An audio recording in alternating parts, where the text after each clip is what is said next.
currently exists na subject called Broadcast Communication 130. Isa ito sa mga, for sure, sa mga broadcast communication students na present dito ngayon. Alam natin na isa ito sa mga kumbaga, much-awaited subject ng mga estudyante ng broadcast communication. Bakit? Kasi, kumbaga, bukod sa ito ang huli na production class, quote-unquote production class ng isang broadcast communication student.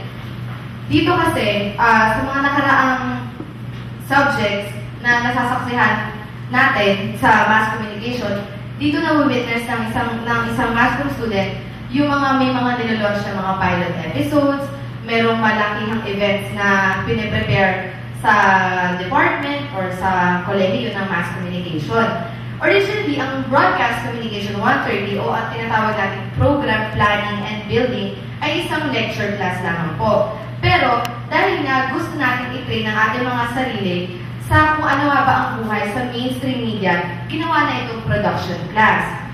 Siyempre, okay ang pagiging production class ito kasi magiging replica siya na kung ano talaga ang meron sa industriya, more so sa broadcasting industry. So, di ba, mas practical ang approach kapag tayo ay bumubuo ng mga ganitong events para sa program planning and building.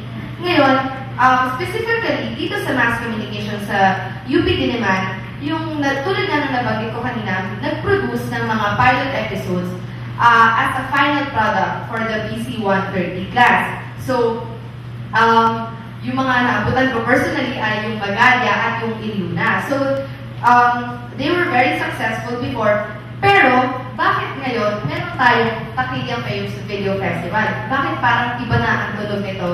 At parang, bakit hindi na ito pilot episode? Una sa lahat, we would like to acknowledge Ma'am Shirley Evidente for introducing this event.